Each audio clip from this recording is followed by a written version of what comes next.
what are some daily habits or rituals that you have to just sharpen your mind every single day that others can apply? Okay. So I think here's the thing when it comes to your memory.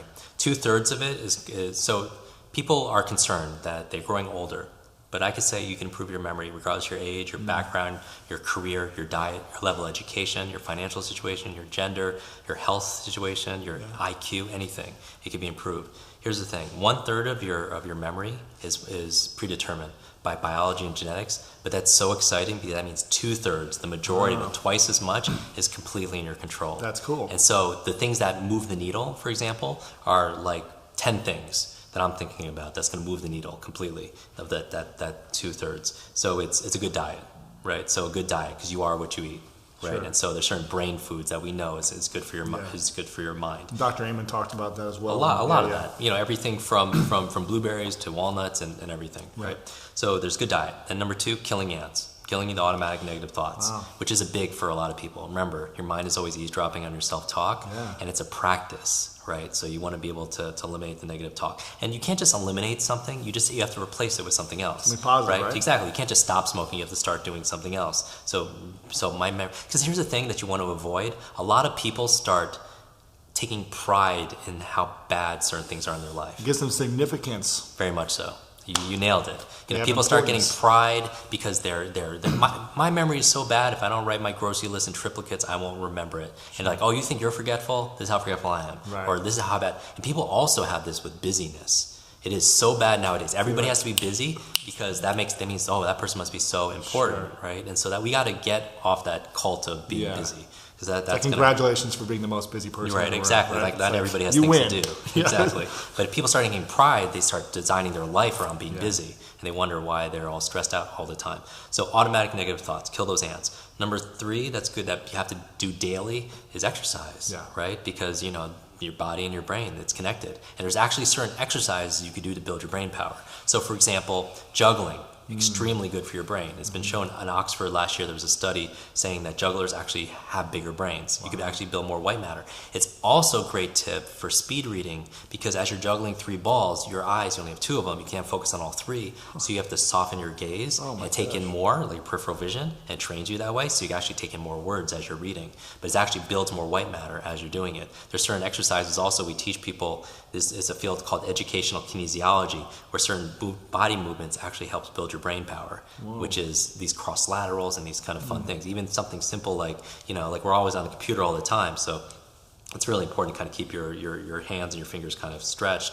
But can you do one twice as fast, like literally like this? Oh, that's interesting. Something like that. 3 or times something fast, like, right? Or like you pulling in energy like this, but what if you had to do 1 forward and 1 back? But there's been so many exercises for people, like eating with the opposite hand is actually good for your brain. Brushing your teeth with the opposite hand. Very, very good exercise to actually build your brain power. So exercise is really good. But I mean just being physically fit is good for your brain, right? It's good for staving off a lot of brain challenges. Okay, 4th thing that people need to incorporate is brain nutrients. Because a lot of people, they're not getting it from their soil or maybe their food, so maybe a supplement in certain things, right? Number 5, this is a big one, and I know you're big on this, a positive peer group. Because you are what you eat, but you are also who you spend time with. Of course. Right? So if you want a bigger brain, you want your mind to be active and everything, be around people that challenge you, that support you, that teach you things, that encourage you, that are positive. Because we are the average of the 5 people, as you know, that we spend the most time with. So positive peer group is good for your brain. Number 6 that's good for your brain is clean environment. They find that, and you know this, like when people start cleaning their desk, that their external world starts reflecting their internal world and vice versa. Right, so a clean environment helps you be more organized inside also as well. Number 7 that's good for your brain in terms of lifestyle, what I do every single day, is things like sleep. Sleep is so important. People, that's where you're rebuilding, you're rejuvenating, you're restoring. But there's this whole epidemic of sleeplessness and people aren't getting enough sleep. And as I'm going through this list, people should go through it. And this is common sense, but not common practice. That's the difference, right? People's like there's some zones here that people like, I'm not spending time with the right people, or maybe, I'm really not getting that much sleep, or maybe my diet, or my negative self-talk. There's 1 or 2 things that if you fix it and you put energy there, it'll just your business could double because you're doubling. No, that's number 7. Number 8 is brain protection. So important to protect your brain because, people who are accident prone or they're doing like a lot of extreme sports, they're active. You want to make sure you wear helmets and just, because your brain is resilient, but it's, this controls everything. If you smash it, you're done. My father 10 years ago got in a car accident. And he's still recovering. He's not the same person. He can't work anymore. He forgets a lot. It's a challenge. And see that's why I do what I do, because I never want people to suffer the way that I was struggling every single day for like 15 years straight. Yeah. And just because it reflects on, when I was in that hospital bed going through all that, and then it was so funny, like not funny as in haha funny, but when this young lady who read the 30 books in 30 days and saved her mother's life, she gave me one of those books, and inside the book was this photograph, and she was using it as a bookmark, and it was her mother in the hospital, and it reminded me when I was in the hospital. And so, take care of your brain. Yeah. Number 9 is new learnings. Learn something new every single day. Never let your head hit that pillow being the same as it was when I woke up, ever. Right? So listen to podcasts. Listening to podcasts. Talks, reading. Exactly. Watch your TED Talks. Take an online course or anything new learnings. Because here's the thing. We've learned more about your brain in the past 20 years than the previous 2,000 years. Yeah. And, according to science, neurogenesis, that your brain can create new brain cells even as it grows older. And neuroplasticity is saying you can make your brain's like plastic. It's so malleable that just having a new thought creates more connections. And so Einstein's brain wasn't any bigger than anybody else's, but he had more connections than most people in certain areas. And those connections come from new learnings. And that's all learning is connecting something you don't know to something you know, and making new connections like that. So always new learnings and always challenge yourself. And that's probably the most out of it. And then finally, number 10, what I try to practice every single day is stress management. So if you want to know what the biggest obstacle is for people's brains is stress. Stress creates cortisol, adrenaline in your body, and it's really good for fight or flight. It's not really good if you need to take a test. It's not really good if you need to study. It's not really if you have to read reports and journals and learn something brand new or learn a language. Because that'll shut down parts of your brain. Wow. So those are the 10 things that I focus on every single day. That's what's going to move the needle more than anything. That's really powerful information. Thanks for that. We've got 2 questions left, but I want to ask you before those final 2 questions. Tell me about the whole X-Men experience you had. Were you coaching a whole X-Men group or? Yeah. So we have that photograph that's there with me in the cast, and the backstory for that, in terms of like a school of greatness. Speaking of school of greatness, is last year I had the privilege to go in and train the chairman of 20th Century Fox and his senior staff, about 20 people. And going down the hallway, I was lit up because I would see all these movie posters. Because I became a kid again. Sure. Titanic and Star Wars and Aliens and Avatar. I'm just like, amazing. And I go in and I'm really great. I like to be like humble, but it was amazing. Like, sure. I mean, I got like everyone, they doubled their reading speed and their focus and all their memory. Amazing stuff. As a thank you, the chairman took me around the studio. It's a closed lot, but showed me all the movie sets and television sets. Wow. And I was lit up like a kid because I'm still that kid. And I think I was really great in that moment because I was like a child. I was playful and it was fun. I think that's the state you want to learn in. Anyway, when we were walking the studio, I saw this movie poster of the upcoming Wolverine movie with Hugh Jackman, and I'm a huge Hugh Jackman fan.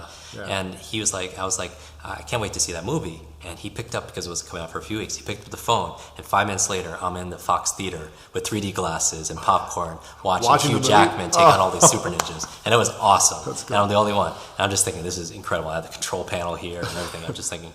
And then afterwards, we're done. He picks me up, and he's like, how is the movie? Do some market research. And I was like, this was amazing. And because I'm still like a 7-year-old, I go back and I tell him, you don't know this, but I grew up with these learning challenges that I don't tell a lot of people, and I couldn't read for 2 years, but I learned how to read by reading comic books. Wow. Because something about the pictures and the stories really made sense to me. And my favorite comic book growing up was the X-Men, which Wolverine is an X-Men. Sure, and I was like, because the X-Men weren't necessarily the most powerful, but they didn't fit in. They were mutants. They were different. And I felt like in school, I didn't fit in. Right. And the highlight, I'm telling the CEO and the chairman, was when I was reading this comic book, I found out they had a school of all these X-Men, and it was in Westchester, New York, and that's where they all trained. the school of greatness, if you will. Sure. And I grew up in Westchester, New York. Wow. So I told him this, and this is a true story. When I was 7 and 8 years old, on the weekends, I would ride my little bike around my neighborhood trying to find that school. Because I wanted to run away, leave my school, which I didn't like, and join go the into X-Men clan. because they're different and I'm different, and I want to learn my superpowers and what's my superpowers, right? And what's other people's superpowers. Sure. And I tell him this like I'm a little kid, like I'm 8 years old, and he's like, Jim, I didn't know you like superheroes. Do you want to go to Comic-Con? And I'm like, oh, Comic-Con's the biggest conference in the country, right? And I'm like, oh, well, when is it? He's like, it's going on now, this weekend. And I was like, all of a sudden I go from 8-year-old to an 88-year-old. I'm thinking, oh, I have all these meetings. How am I going to get there? I don't have clothes. I have to wait on lines. There's going to be traffic to get to San Diego from LA. Yeah. And I just make all these excuses, that's I think adults do. We become critics, and we become, like squelchers of our own dreams sometime. Yeah. And he looks at me, he's like, Jim, do you want to go or not? I'm going tomorrow. I was like, oh, the chairman of Fox Studios going, yeah, I want to go with you. Yeah. So he picks me up the next morning, Saturday, 8 o'clock. And we don't drive down. We get on the Fox plane. And sweet. Yeah, and I get on the plane. You're flying like a superhero. Literally. And when I get on the plane, Louis, there's the entire, I kid you not, cast of X-Men on that plane. And like Patrick Stewart and Hugh Jackman. Did he tell you that they were going to be on there? No. Oh, and I'm sitting in between Halle Berry and Jennifer Lawrence, right?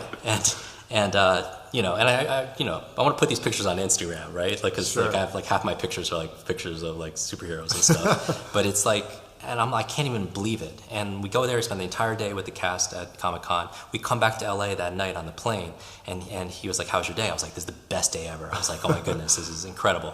He was like, well, I have something else for you. I'm like, no, what can I do for you? I don't need anything else. You're not going to top this. He was like, well, the cast really loved you. How would you like to go on set? I was like, what do you mean? He was like, we have another month of filming the new X-Men movie. And I was like, oh yeah, I totally want to do that. And he was like, well, I was like, what can I do for you? And I was like, oh, just share these tips. Teach them how to speed read scripts and memorize their lines and be focused on. I was like, oh yeah, I could do that. So the next morning, we're on the Fox, they call it the X-Jet. And I'm answering their questions on brain and brain performance and focus and memory and reading. And I get to spend an entire week with them on set, 12 hours a day, eating with them, working out with them, and watching my childhood heroes come to life. Oh my gosh. And it was just like, I can't even describe it, because I was like a 7-year-old the entire time. Like I would be sitting here and Bryan Singer, the director, was here the entire time. I was just like here. And when I get home, and this is, what a class act. I get home and there's a package waiting for me about the plasma TV. And I open it and it's this photograph of me and the entire cast of the X-Men. Yeah, I saw it over there. We'll link that up in the show notes. And it's like, I won't take it off my Facebook cover page picture, but here's the thing, even better than that was the note from the chairman. And the note said this verbatim. It said, Jim, thank you so much for sharing your superpowers with us. It said, I know you've been looking for your school. Here's your class photo. Oh my goodness, that's amazing. I just want to cry. That's so cool. That's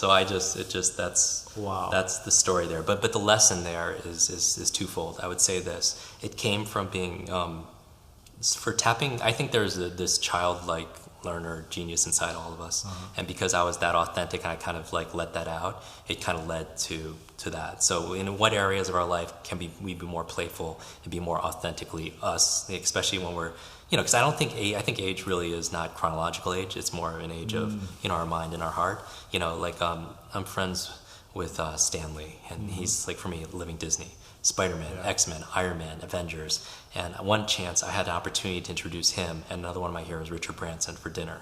And I pick him up here just down the street, and a 10-minute ride takes an hour, and I'm in the back seat with Stanley, and I'm asking him, like, who's your favorite superhero? And he's like, it's Iron Man. I'm like, oh, I love Iron Man. Sure. And he was like, who's your favorite? I was like Spider-Man. And I say Spider-Man. He says, with great power comes great responsibility. Like, we know. And I was like, the opposite is also true, Stan.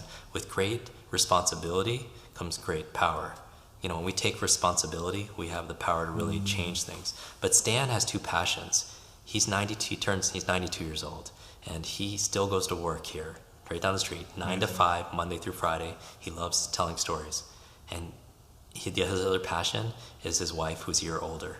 And that's what a role model. And he learns, he's one of the youngest, oldest people I know at 92. And that's what I mean by a state of mind. So I want to finalize this interview with two final questions. And the first one is, what are you most grateful for recently? What am I most grateful for? In your life. Just what are you most grateful for? In my life. My friends and my family. There's nothing more important to me. My values are love, growth, contribution, and adventure. I think the people you spend time with is what makes life worth living. Yeah. And then I think the secret to life is growing and giving. Growing, because I used to be just giving and giving, and you and I share some of the same pursuits in terms of how we give. But I find that if we're not growing, then we don't have as much to give. And a lot of people are out there, they kind of martyr themselves, and they're always there for everyone. They're there for their friends and their family and their clients and their business, but they're not taking care of themselves. So I think that's important. That's cool. Yeah, my friends and family are everything. Awesome. So the last question is what I ask all of my guests, and it's, what's your definition of greatness? That's a great question. I would define greatness as people who become the superhero that they were meant to be. I call it the superhero you.